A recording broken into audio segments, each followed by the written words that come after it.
Hello. So it's going to be a bit of a random, off-the-cuff video. This I haven't done one for a few weeks. You'll have to forgive me. I've been working my little arse off in a kitchen, sweating my bollocks off, making sure that people get food, and that is my work life. 12-hour days, 70-hour weeks. It's not always 70-hour weeks, but the last couple have been 71 hours, and then the week after that was about 73. So yeah, pretty full on.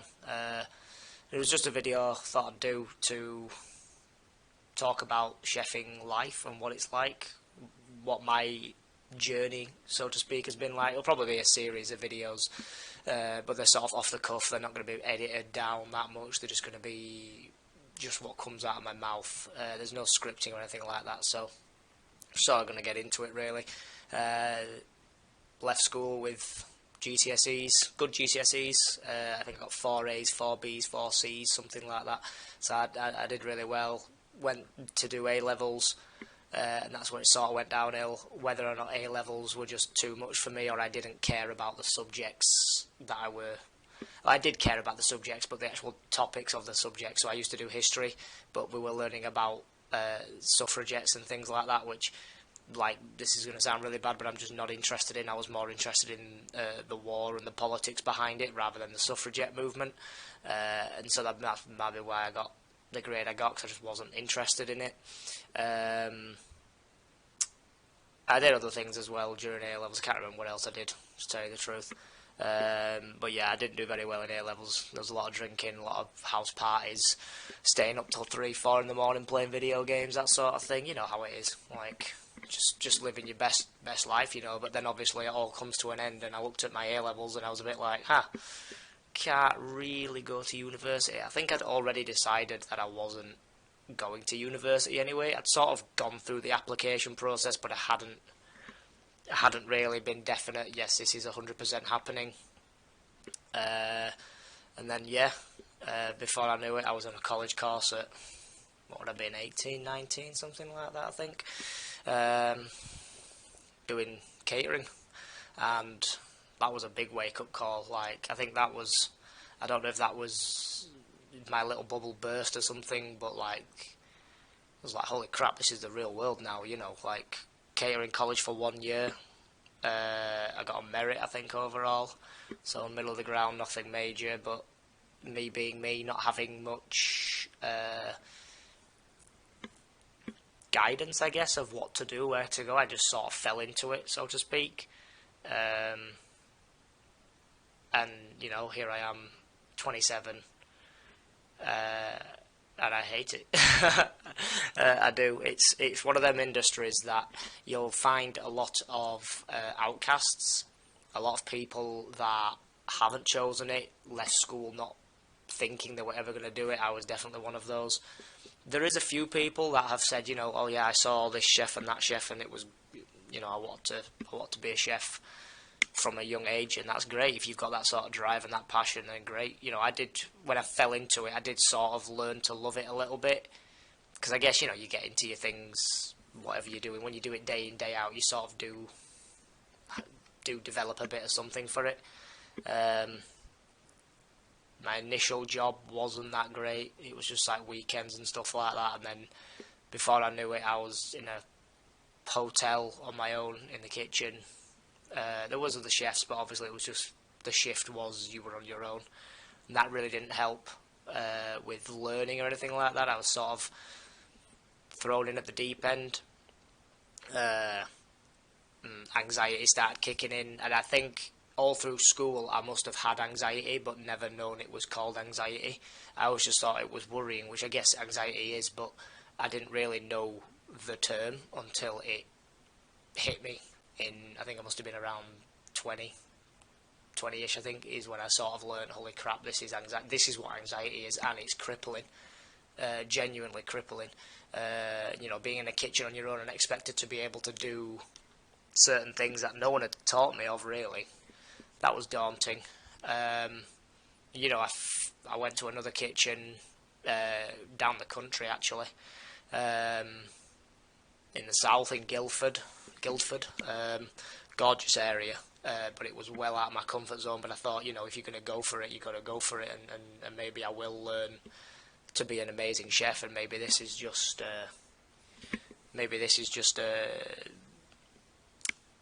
what's the word? A pre-log for starting me off right. So I ended up in this big kitchen, and there was it was like 20 chefs in there. There was supposed to be a 45-man kitchen. It was massive, like rosettes and things like that. And me being me, I was terrified, absolutely terrified, and that was when my anxiety levels spiked like through the roof. Like I totally went off rails. And I guess I didn't have anyone to talk to. I think it was around the time when I sort of felt like no one would care, and that everyone else is doing it, so why am I the one that's getting affected by it so much? It properly hit me. Like, I'm not even going to lie, I stopped brushing my teeth, I stopped eating, I stopped showering, I just stopped everything. Like my literal mentality was just to shut down, because I hated my life and I hated what I was doing, and I didn't know how to get out of it. And every other option that I'd looked at was not available to me, or didn't have the help there, sort of thing. And that goes back to some of my early, mentioning in my videos, where you distract yourself, so you just play video games and you just eat junk, and you think that that's what life is, where you just go to work and you come home and you do nothing, and then you go to work and you go to a job you hate, and then eventually you retire and eventually you die. But that's not how I think anymore. But back then I did, and I seriously stopped looking after myself. Like, my mental health was so in the dumps. And it was only until I came back up from Guildford. I was only down there for, I think it was about 6 months, maybe 7, 8. Like, I was a wreck. Obviously, family stepped in to help me, so I can't knock them for that. It was, just comes to help. People come to help, don't they, when you seriously need it. Managed to get another job in a kitchen. I actually had to bullshit my way in, but I did, and I proved myself that that I can do the job, sort of thing. I almost sort of gave myself a promotion, so the position I'd applied for I wasn't qualified for, but I bullshitted my way in, and yeah, proved myself there. And that's when I sort of started to enjoy it a little bit. I sort of got the passion for it around then. So, like, the first couple of years of my chefing life, I actually hated it and had real bad problems. And when I came back up from Guildford to where I am now, the job I got was where I finally learned some passion and some skills and things like that, and truly I sort of felt alive a little bit before I go on with my career where I went after that. But the actual industry itself has a lot of problems in terms of, like I said, you get a lot of outcasts and people that are, maybe they've not fit in at other jobs, maybe they've done things wrong with their life, or they're just scoundrels, if you want to go with that term. Pirates, so to speak, is what I think a lot of people look at chefs as. You see all the glamorous ones on TV, but they're just TV chefs. Like, when you see them in the kitchen, like, they're a completely different person, and it's like cracking the whip sort of thing. Very regimented, you're like soldiers. Like that job that I mentioned when I came back up from Guildford, the head chef there, whenever it ever cropped up about how good the chefs were, or how good the kitchen worked or anything like that, he always used to say he wasn't training chefs, he was training Spartans. Because, like, my work day started at 8 o'clock in the morning, and I would finish at 10 o'clock, half 10, 11 o'clock sometimes if it was a latey. And, like, that's a long day. I don't even know what that is, actually. What is that? It's well over 12 hours, isn't it? Let's be honest, like 16 hours, something like that. That was my work day. Very full on, because you think about it, you've got to do all your prep, make sure it's all fresh, make sure it's all in date, stuff like that, and then you open up for 12 o'clock, and then you usually get battered for 3 hours until 3 o'clock, and then you'll be lucky if you get a break. Now, there was splits in between those, so there was a split. Even though it was a 16-hour, you got an hour and a half split, which still isn't a lot, is it really, let's be honest. Don't have enough time to go home because I didn't drive. Even though the bus journey, like if I drove, it's a 10-minute drive, but if it's a bus, it's like 30 minutes. So by the time I got home in 30 minutes, half an hour at home, come back for, like, be back on the bus for half hour, like, it's just not worth it, is it? So I used to just mope around town. I'd probably go and buy some cookies or something and just sit on a bench and just watch the world go by, make a phone call to someone. I don't know. That was what it was like. I was only there for 9 months because the 8 till 10s were like properly killing me. Like, long days, and I think people sort of forget that when people do make mistakes in kitchens, or people might be a bit late on getting your food out. Like, you've got to realise that there's someone in there who's probably been in there for the same amount of time that you've been up, getting ready to go to work, be at work, finish at 5 or 6, and then get home to go out to that restaurant. That person has been at work since you've woken up, and he's still there and will still be there when you're tucked up in bed at night. That person's cleaning down. And like I said, I think that's what a lot of people forget, that there is actually a person. There is actually a person slaving away in that kitchen. Don't get me wrong, I used to get fed there. I actually loved that place, to be fair. The people were some of the nicest people I'd ever met. They worked hard, but they were genuinely so nice. I remember one guy, we all got ill one week. Someone had brought a virus in or a bug or whatever. It was just a cold. It wasn't anything serious. But a cold is 10 times harder when you're on your feet for 16 hours a day, sort of thing, and getting like maybe 7 hours sleep. Don't think people realise how important sleep is for recovering. So the chefs were absolutely just on their asses, and this one particular chef who also had it literally spent his his break, making his mum's famous soup for everyone, and it had like all sorts of stuff in. I think he was I can't remember what race he was. Can't remember. Lovely guy. The soup was absolutely amazing, and it just made everybody feel better. And it was such a family little unit. I think there was about 7 of us chefs, and it was just such a nice little unit. That used to look after each other. So, it's not all bad, but I think chefs get a bit of a bad rap for some things that aren't necessarily their fault. It's mainly based on the fact that they're burnt out or they're tired and they haven't slept for days or whatever.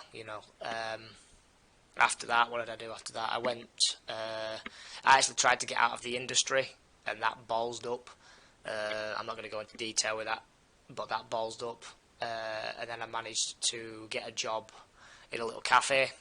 Because I was so burnt out from the first job coming back up, so we'll call it the third one. Since I was so burnt out from that, I took a cafe job. It was like 7 hours a day, daytime as well. It was brilliant, but obviously the issue at that point is the money. The money wasn't there. The money, like, I could survive off what I was working, but it didn't give me much left to do anything, or the money I had left was so like sacred that I would be too scared to spend it. But that being said, they were nice people. They were a bit weird in the sense of that they wanted things doing their way, even though they brought me in to try and change it. And I actually got a disciplinary at that job because I tried changing something, which I thought was quite amusing actually. The first disciplinary I've ever had, and I feel like it wasn't justified actually, but there we go. So I think it was a bit drastic actually. So yeah, I was there for about a year, until the money sort of like, it was like, yeah, I can't keep doing this, I can't progress my life, I can't save up for a house, I can't buy a car or anything like that. I was a bit stuck there. So then I left there and I went to a rosetted fine dining hotel, which, if people don't know what rosettes are, they're accolades, and it's almost like an award for good food, and it's not just the food, it's the whole thing, you know, the service, the rooms, the atmosphere, it's everything combined, but it is also like 80% kitchen, because that's why you go out to a restaurant, isn't it? As much as the service is great and stuff, it's the food you're also going for. So I was there for 2 years actually. I worked my way up to sous chef at the time when I was there. I was basically running it. That place, I was there for 2 years and I absolutely loved it. I loved it. It was a place where I actually properly learnt the passion for food. Like, I'd already had it a bit before, but this was where it was like truly fine dining stuff, where you know, there was service during the day, but it was dead. You'd have service in the evening, and it was residents for the hotel. You'd have big weddings and stuff on the weekends, stuff like that. But it was, you'd literally have like 6 hours to prep, and it'd be great because you could just prep your ass off all day. Load of cups of teas and coffees, just have a nice chat with everyone while you're just chopping up your veg, making them perfect squares, juliennes, brunoise, that sort of thing. You know, I learnt a heck of a lot there, and I circled through all the sections. I didn't have much experience on the pastry section, and that's where I learnt my pastry by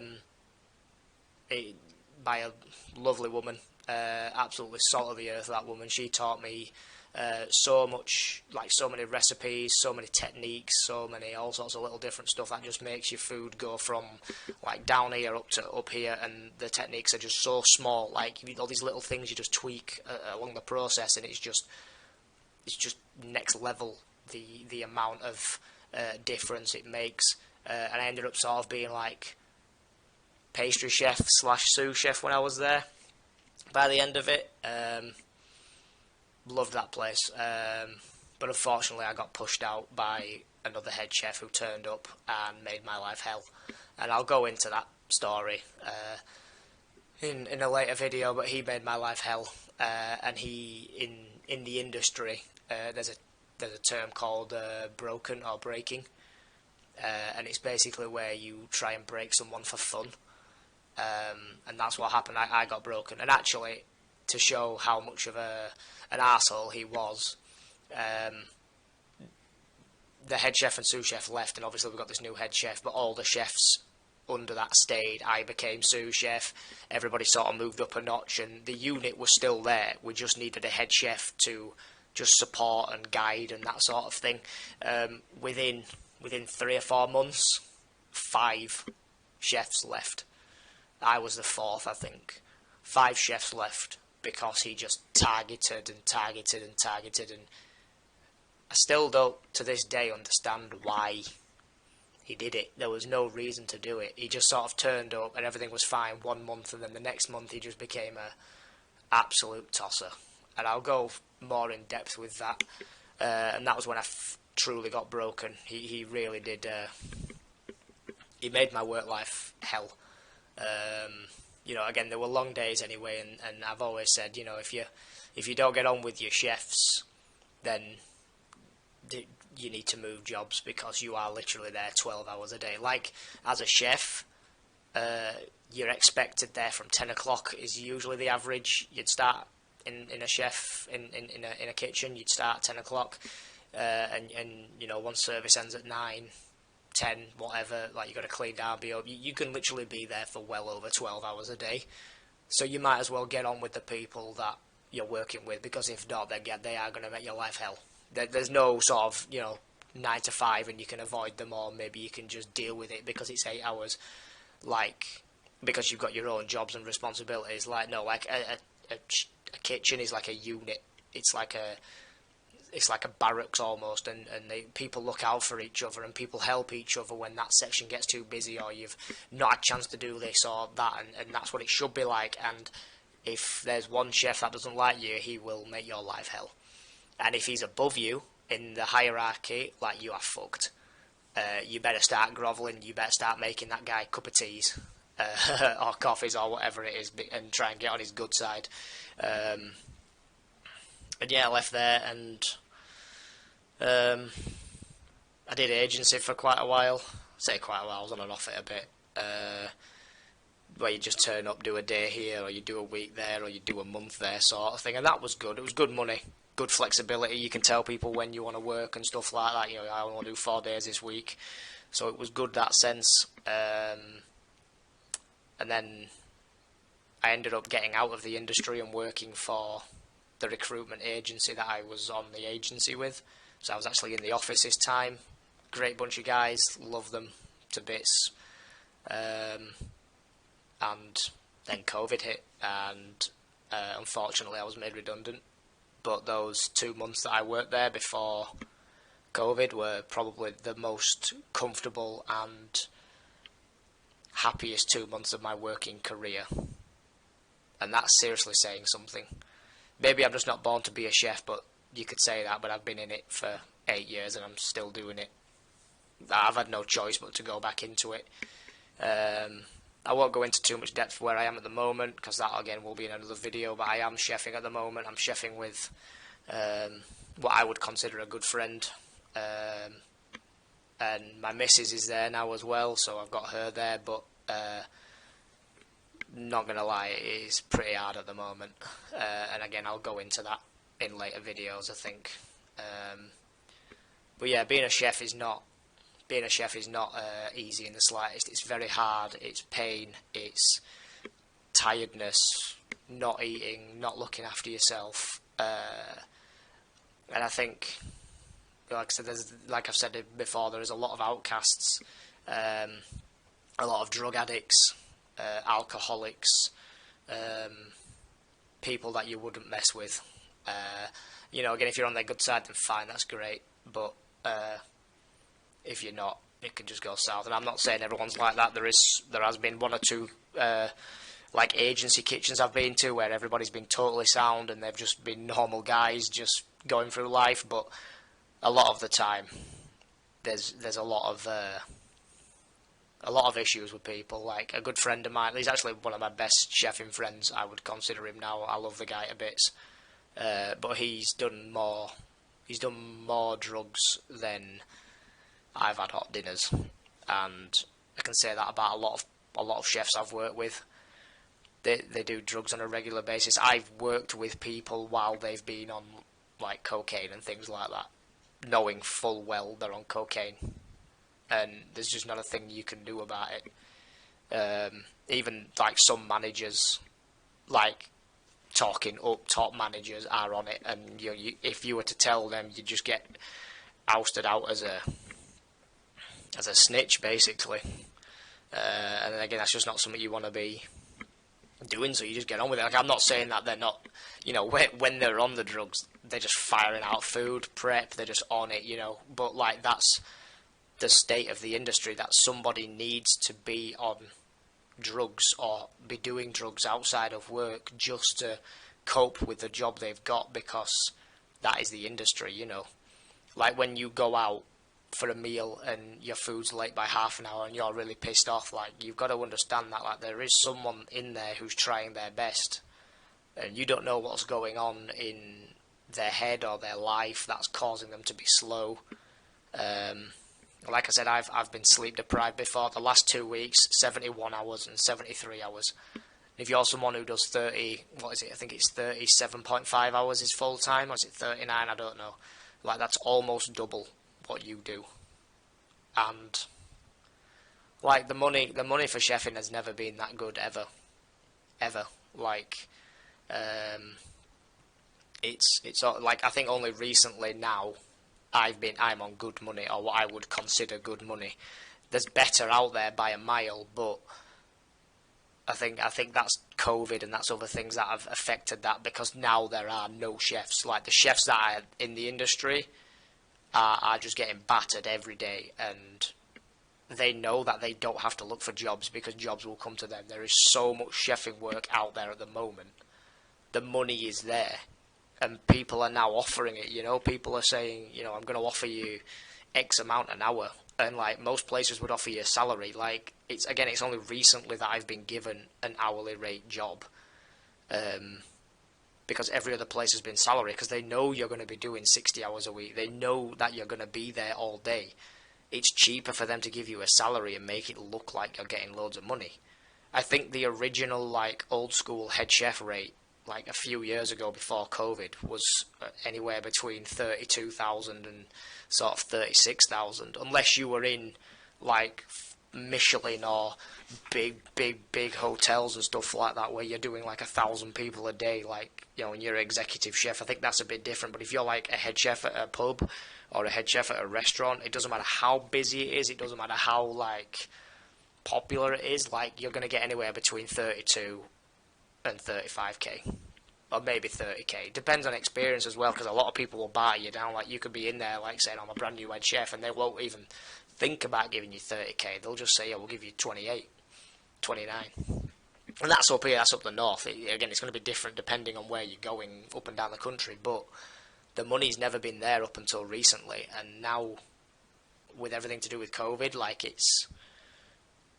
definitely a lot more available, readily available, and I think they have had to up their wages, because a lot of chefs have already left, and the chefs that are there now are thinking, right, let's start reaping some money back, because if we leave, they can't get chefs. We can't even get agency chefs. At my place at the moment, you can't even get agency chefs at the moment, and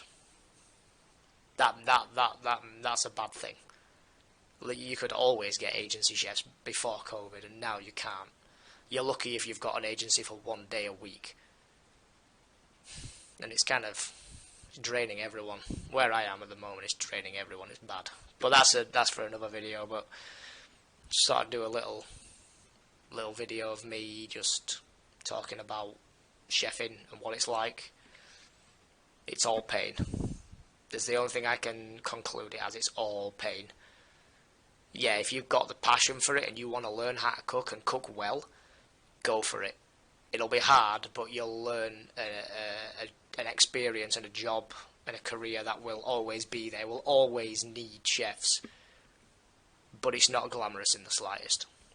I've had more burns and cuts than you'd ever believe. I can take things out of the oven and it not burn me in the slightest. Like, I don't even... I'm sort of surprised I've got some fingerprints left. Like, you know, the touch screens for, like, you know, fingerprint unlockers? I can't do it with this thumb. Doesn't work. It just doesn't, because it can't detect it. So it's just stuff like that. I've had burns, cuts. I once burnt myself that bad on an oven that I actually felt it. I think it was this arm. I felt it stick to the door, and out of natural reaction, you like rip it. So there was a deck oven. You open it up, you get what you need out, but the door used to swing back.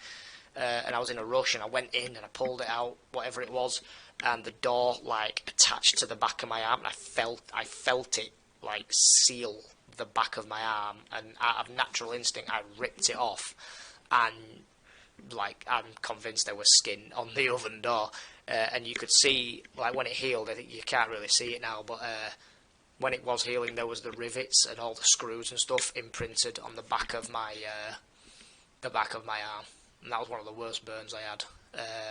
One of the only times I've ever been to the hospital, actually, for that. Because my heart, it just wouldn't stop shaking. Like, I literally couldn't stop shaking it at all. It was about, like, usually you burn yourself, you think, oh, it'll be gone in a couple of hours. Like, it was just getting 10 times worse. Like, I couldn't deal with it anymore. I did black out in a kitchen once as well. That was when I was down south.